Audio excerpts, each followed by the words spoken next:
Market खुलता है और टॉप लूजर्स के सेक्शन में हमें अदानी ट्रांसमिशन का शेयर दिखता है और जब हम पता करते हैं कि ऐसा क्यों है तो हमें पता चलता है कि अदानी ग्रुप के हर एक स्टॉक की यही हालत है। सब स्टॉक लोअर सर्किट में क्लोज हो रहे हैं या ट्रेडिंग हो भी रही है तो वो बहुत ही डाउन हो गए हैं। तो इसका कारण हम जानने के लिए ये वीडियो पे क्लिक करते हैं और मैं आपको कारण बताता हूँ। सबसे इंपॉर्टेंट कारण जो मैं बता रहा हूँ ना आपको, ये है मनी लॉन्ड्रिंग का कारण। देखिए मैं आपको ऑफिशियल न्यूज़ बताता हूँ, आप अपनी आंखों से यहाँ पर पढ़ सकते हैं मनी लॉन्ड्रिंग एक्ट। यहाँ पर देखिए, जहाँ पर मैं आपको मार्क करके बता रहा हूँ मनी लॉन्ड्रिंग। अब मनी लॉन्ड्रिंग बेसिकली होता क्या है, ब्लैक मनी को व्हाइट मनी में कन्वर्ट करने की ये पूरी प्रोसेस है। अब देखिए फॉरेन इन्वेस्टमेंट में ना कोई टैक्स नहीं लगता है, तो फॉरेन इन्वेस्टर्स हमेशा अपना पैसा बाहर इन्वेस्ट करते हैं और उससे उन्हें कोई टैक्स नहीं लगता है, बल्कि उनके अकाउंट में दिखता है कि हाँ उन्होंने इन्वेस्टमेंट की है और वो टैक्स सेव कर लेते हैं और उसी के थ्रू उनका ब्लैक मनी व्हाइट मनी हो जाता है। और ये एक बहुत बड़ा खेल है और जैसे ही उनका उनका टाइम खत्म हो जाता है वो अपने सारे पैसे निकाल देते हैं और यही होती है पंप एंड डंप स्कीम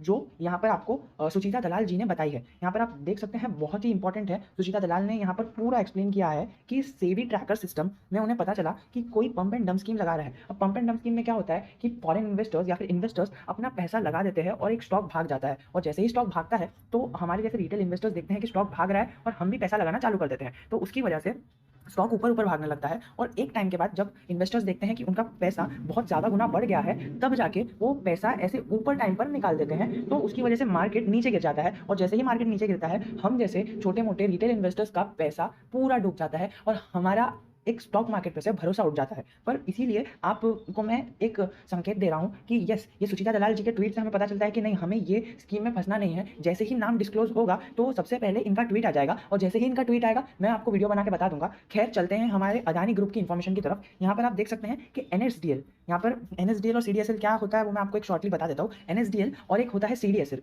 तो ये दोनों एक डिपॉजिटरी है, यानी जैसे आप बैंक में पैसा डिपॉजिट करते हो, यानी आपके पास पैसे है, आप गए बैंक के पास और बैंक को कहा कि ये लो हमारे पैसे आप रखो, तो वैसे ही जैसे कि हम शेयर मार्केट में पैसे डालते हैं तो वो पैसे हमारे ब्रोकर के पास नहीं रहते हैं और ना ही जैसे कि हमने अदानी ट्रांसमिशन में इन्वेस्टमेंट किया तो वो अदानी ट्रांसमिशन के पास नहीं रहेंगे, वो रहेंगे एनएसडीएल के पास या सीडीएसएल के पास। ये दो ही डिपॉजिटरी है इंडिया में और इन्होंने न्यूज़ सामने लाई है कि 43,500 करोड़ का एक बहुत ही ज़्यादा स्कैंडल सामने आया है और वो स्कैंडल ने अदानी के ग्रुप में इन्वेस्ट करके रखा था और उन्होंने वो इन्वेस्टर्स के अकाउंट फ्रीज कर दिए हैं। यहाँ पर आप पढ़ सकते हैं फ्रोजन अकाउंट्स, तो उन्होंने उनके अकाउंट्स फ्रीज कर दिए और जैसे ही ये न्यूज़ सामने आई सब ने स्टॉक सेल कर दिया और स्टॉक आ गया लोअर सर्किट में। तो अब आपको क्या करना है, आपको कल का वेट करना है। जैसे ही कल मार्केट खुलेगा तब हमें पता चलेगा एक दो दिन में, अगर वो स्टॉक में ट्रेडिंग हो रही है इसका मतलब कुछ डरने की बात नहीं है, और अगर ट्रेडिंग नहीं हो रही है एक हफ्ते तक अगर वो लोअर सर्किट में ही खुल रहा है तो आपको थोड़ा सा घबराने की जरूरत है, पैनिक नहीं करना है, बट हमें थोड़ा सा इन्फॉर्मेशन लेना है और हमें एक्ट करना है वैसे ही।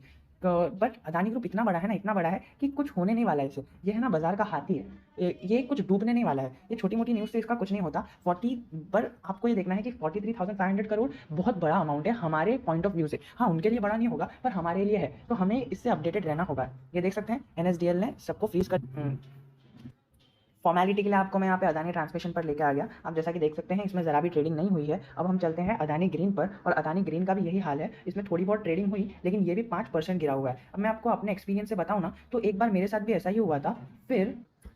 फिर क्या हुआ ना, मैंने पैनिक करके है ना शेयर को सेल ऑर्डर लगा दिया और वो बिक भी गया, लेकिन अगले ही दिन वो 10% भाग गया। तो उससे मुझे क्या सीख मिली कि पैनिक जरा भी नहीं करना चाहिए। ये जो बड़े बड़े स्टॉक्स है ना ये बाजार के हाथी है, तो इन्हें कुछ नहीं होने वाला है। देखिए ये भी 5% गिरा हुआ है आज अदानी के सारे शेयर 5% गिरे हुए हैं। ये आपको ऐसा लग रहा होगा कि ये तो गिर गया, बट मेरी नज़र में ये एक अपॉर्चुनिटी है और इस अपॉर्चुनिटी को मैंने तो नहीं जाने दिया। मैंने बहुत सारा इन्वेस्टमेंट कर लिया और मेरे ओपिनियन में मैंने जो इन्वेस्टमेंट किया वो मैं आपको बता देता हूँ। मेरे पास जितना कैपिटल था, मैं जितना निकाल सकता था एक अदानी ग्रुप में डालने के लिए, उसका 10% मैंने अदानी ग्रीन में डाला और 10% के बाद फिर बाद में यहाँ पर जो अदानी ट्रांसमिशन है 5% गिर गया है, मैंने अपना 40% हिस्सा अदानी ट्रांसमिशन में डाल दिया। तो अब तक मेरा आधा कैपिटल यूज हो गया है। अब मैंने 10% दिया यहाँ पर आप देख सकते हैं अदानी पावर में, और बाकी का 40% ना मुझे एक बहुत ही अच्छी अपॉर्चुनिटी दिखी और बाकी का 40% मैंने यहाँ पर डाल दिया अदानी एंटरप्राइज में। मुझे बहुत ही अच्छी अपॉर्चुनिटी दिखी, 12% गिर गया स्टॉक यार। तो यहाँ पर जो गिरा ना ये स्टॉक, तभी ही मैंने उठा लिया और मुझे थोड़ा प्रॉफिट भी हो गया। यहाँ पर मैं आपको दिखा दूँ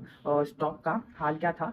यहाँ पर ये कुछ ऑलमोस्ट 13% गिर गया था और यहाँ से इसने मुझे ऑलमोस्ट कितना परसेंट का प्रॉफिट दिया है मैं आपको बता रहा हूँ, 3% का प्रॉफिट दे चुका है अभी तक। तो मैंने तो अभी तक चेक नहीं किया पर मैंने यहाँ पे आपके सामने ही चेक कर दिया, 3% मेरा प्रॉफिट में है। तो मेरी तरफ से घबराने की ज़रा भी ज़रूरत नहीं है। और अगर आप पैनिक हो रहे हो तो आपको कैपिटल का अगर कुछ इन्वेस्टमेंट करना है तो पीएमसी फिनकॉर्प एक बहुत ही मल्टी बैगर स्टॉक है, वो जानने के लिए इधर देखिए। और अगर दूसरा एक पेनी स्टॉक चाहिए एफसीएस टेक्नोलॉजी तो इधर देखिए। बाद में मिलते हैं। जय हिंद, बाय बाय।